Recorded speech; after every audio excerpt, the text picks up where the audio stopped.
એટીએમમાંથી પૈસા નહીં અનાજ નીકળશે। જી હા, હવે પૈસાની જેમ જ એટીએમમાંથી પણ અનાજ ઉપાડવાની સુવિધા મળવાની છે। અત્યાર સુધી તમે એટીએમમાંથી માત્ર પૈસા જ ઉપાડ્યા હશે, પરંતુ વધુ એક સુવિધા શરૂ થવાની છે, જેનાથી તમે એટીએમમાંથી અનાજ પણ ઉપાડી શકશો।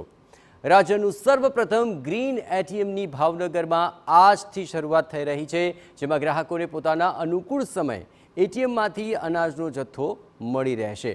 ભાવનગરમાં આજથી અનાજ એટીએમ શરૂ થવાનું છે, જેમાં 1000 કિલો ઘઉં અને 1000 કિલો ચોખા એક સાથે સંગ્રહિત થઈ શકશે। આટલું જ નહીં, પરંતુ ત્યાં ગોડાઉનની પણ સુવિધા ઊભી કરાશે, જેમાં 4 થી 5000 કિલો અનાજ સંગ્રહિત કરાશે અને આ એટીએમમાંથી રાજ્યના કોઈપણ રાશન કાર્ડ કે જેમને અનાજનો જથ્થો મળવાપાત્ર છે તે અનાજ લઈ શકશે। અનાજ એટીએમથી સરકારી અનાજ સગે વગે કરવાની ઘટના પર બ્રેક વાગી જશે।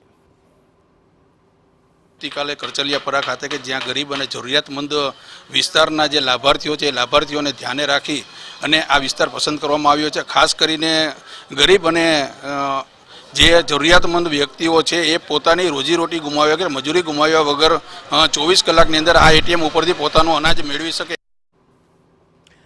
રેશન શોપ ડીલરોની મનમાની અને ગેરરીતિને કારણે ગરીબ લોકો વધુ હેરાન થઈ રહ્યા છે અને તેમાં ઉકેલ રૂપે સરકાર દ્વારા બેંકના એટીએમની જેમ જ અનાજનું પણ એટીએમ શરૂ કરવાનું વિચાર્યું હતું।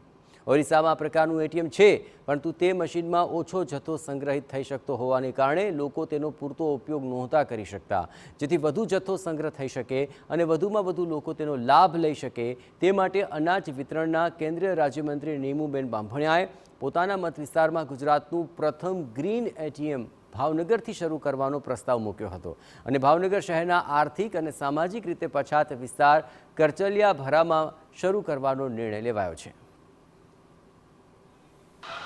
આ સરકારનું જે અન્નપૂર્ણા એટીએમ જે મૂકવામાં આવ્યું છે એનાથી અમને ફૂલ રાહત થવાની છે અને વગર લાઈને ઊભું રીધા વગર અમને અનાજનું વિતરણ મળવાનું છે 24 કલાક। જ્યારે અમારે એમ થાય કે ભાઈ અમારે અનાજ લેવું છે, ત્યારે અમને અનાજ કોઈ પણ લાઇનમાં ઊભા રહ્યા વગર અમને અનાજ મળવાનું છે અને અમારે રોજીરોટી પાડવાની કાંઈ જરૂર છે નહીં। અને આ સરકારનું ફૂલ કામ સારું કહેવાય કે અમારા મધ્યમ વર્ગ માણસને જ્યારે જરૂર પડે ત્યારે અમે આ એટીએમમાંથી અમારું અનાજ લઈ શકીએ છીએ।